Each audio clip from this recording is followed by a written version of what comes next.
Hi guys, it's Erica. Um, Hello.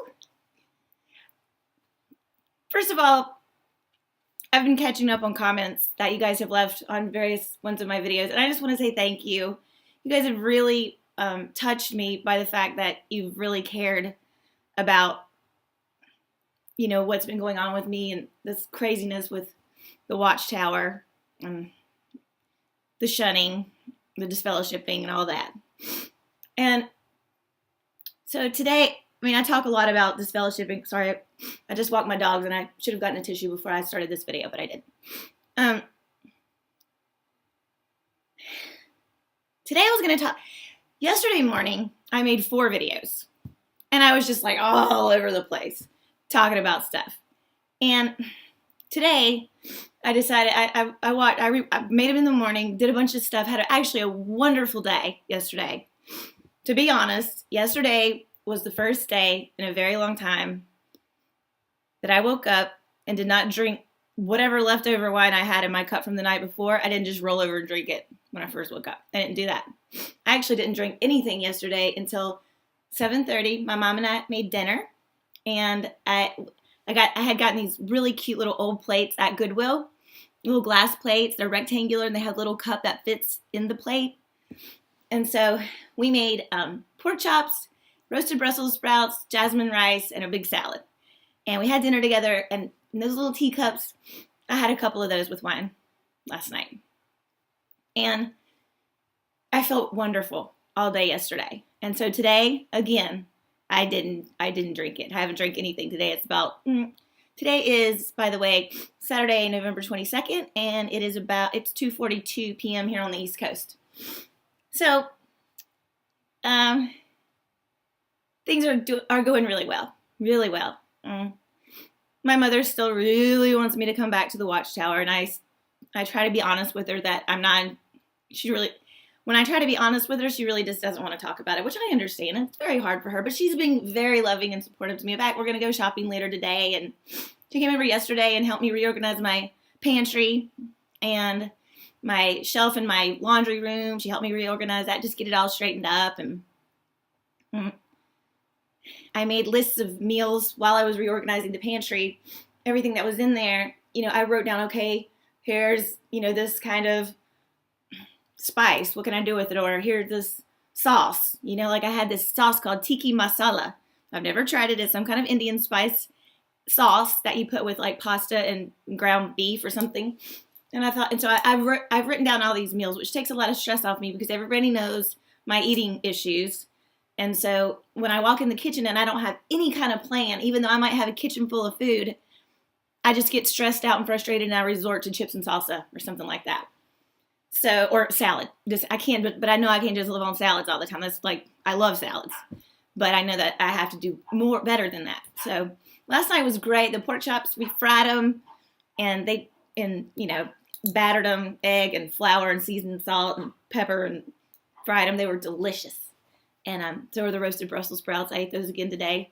So anyway, I guess what I'm leading up to is today I'm going to talk a little bit about food. And I'm going to talk about inspiration.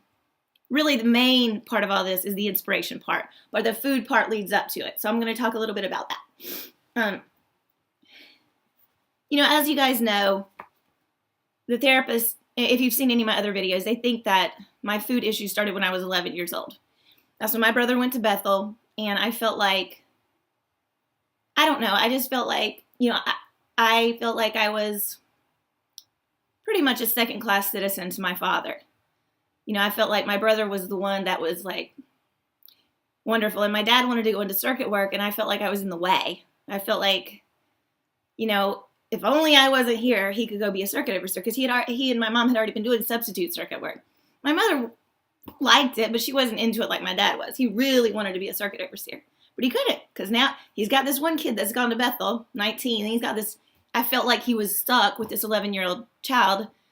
But, my dad, he played with me. He loved me. I'm not going to say anything bad about him. Now I don't appreciate the way he's treating me, not one bit. And I may touch on that. I've touched on it in other videos, but I may just mention a couple things that have been said and done. But anyway, I wanted to start out talking about food rehab, because that's where a huge piece of inspiration came to me. And my point in all this is leading up to the fact that in the Watchtower, they will tell you that the only goodness and the only love and the only inspiration and the only blessings that you will ever get will come from within. That out there, everything is bad and scary and horrible. Well, let me just tell you a little bit about food rehab, and then I'll get to the point. This is my journal, one of many journals that I've kept over the last couple of years. And even before that, I used to write journals. But this was my journal from food rehab. And so there's a couple of pieces that I was just going to tell you guys about real quick. My family had an intervention. I wrote, it was ugly. All I could do was be hostile, refuse to eat, and finally just give up and pack a bag. It was very upsetting and so surreal.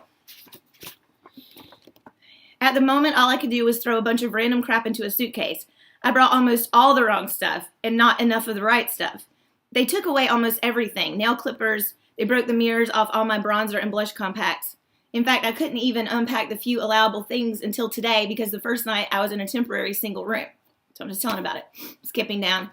I did have a great laugh over what I brought. 7 bottles of sunscreen, like 6 swimsuits, high heels, not allowed, almost no underwear, lingerie,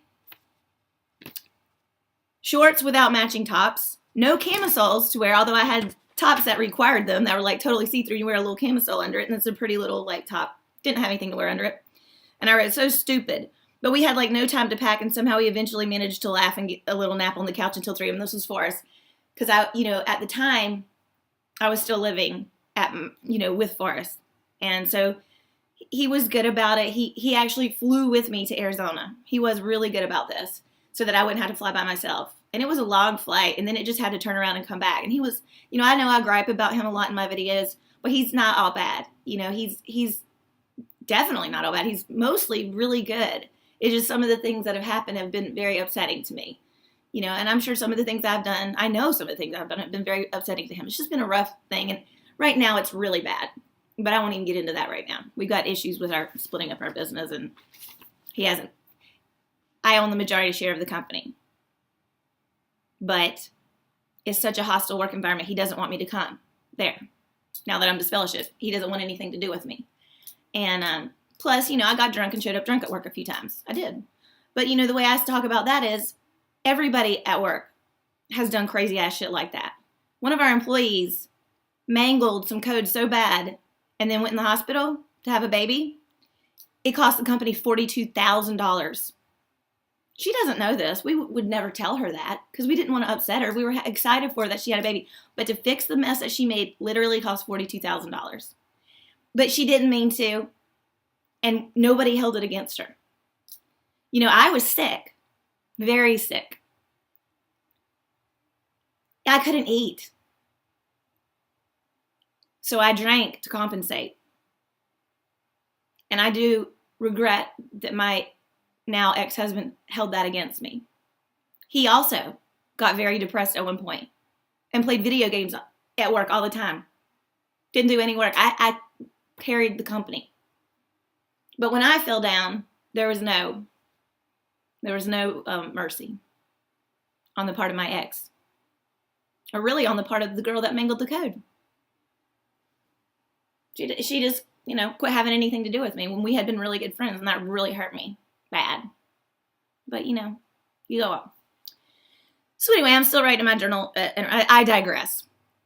I said, I'm still on the worst level bracelet read, so my diet is called refeed. What the fuck is what I wrote. Very bland. The medical doctor said they didn't want to overwhelm my system. And then they graduate you up to different color bracelets, and they put you on a gentle diet. Then they put you on what they call the Arizona diet. Finally, I got on a regular diet. I had to drink 3 boosts. If you did it, you got a snack. This is probably going to have to be in 2 videos. It sounds like this one's just going to be about food rehab, and the inspiration one's going to be next. I want to tell you about an interview with a good friend of mine who really probably one of my 2 best girlfriends in the whole world. We had to have interviews with people. And she said, I can't remember what the question was, but she said that part of what she observed was my weight had dropped drastically. the way I was dressing and the music that I liked. She saw those changes in me. I did. My girlfriend in Atlanta, right outside of Atlanta, sent me a pair. A very sweet girl, witness girl, pioneered for a long time, got depressed and quit. But quit pioneering, but she stayed a witness. She still is. Her husband was an elder. He quit that too. But she's a wonderful, sweet, one of my other best girlfriends. I just don't get to see her very often, but she's a dear. She bought me these awesome $200 5 or 6 inch stilettos. I mean, I should get them out of the closet and show them to you right quick. I will. They're a killer. Let's see here. Be right back. They're right here. I'm grabbing them.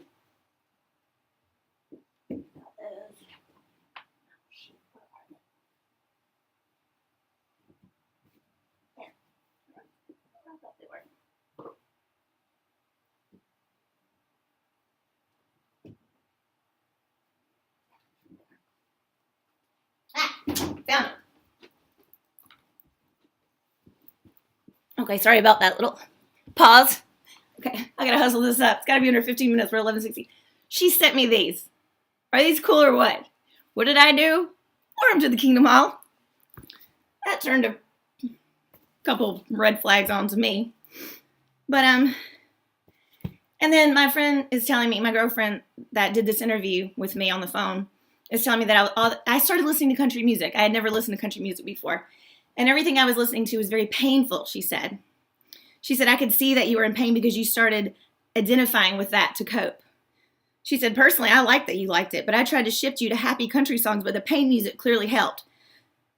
You were still the exact same loving, caring person I knew, just a little more acting like 14, which is very true. And I can't say I don't do that now. I do. She said, I thought you were losing weight because you wanted to be the size you were when you were 14. True. She said, still the most loving child I have. I just saw you as caring and loving and suffering. Concerns and fears. She said that you would die. That your eating disorder, substance abuse, recklessness, wanting to move to a room in Staten Island in New York City. I did. Right before the intervention, I talked to a guy on the phone, and I have the notes in a notebook where he had a room for me. It was a 50-year-old guy with a family, though. He had a room to rent, and I really wanted to move to New York City. I've always wanted to live in New York City for at least a year. I love New York. He said that he would buy groceries, and I could eat whatever I want out of his refrigerator. He said that I could drive his Jeep. And it was like only $750 a month for this room with all these perks. And I could get into Manhattan and work in the city, which is what I intended to do.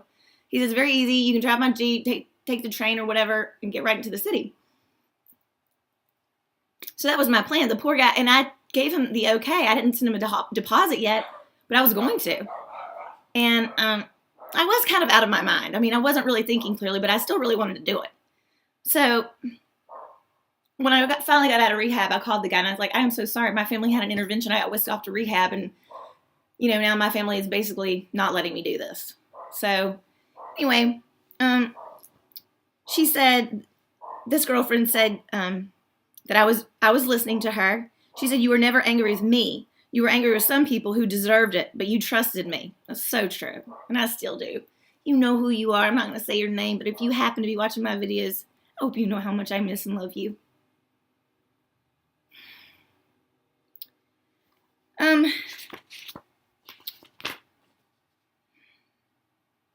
And these were some of my notes. Oh, I gotta wrap it up. We're at 14 minutes. I'm gonna finish this up in part 2. And it's gonna be inspiration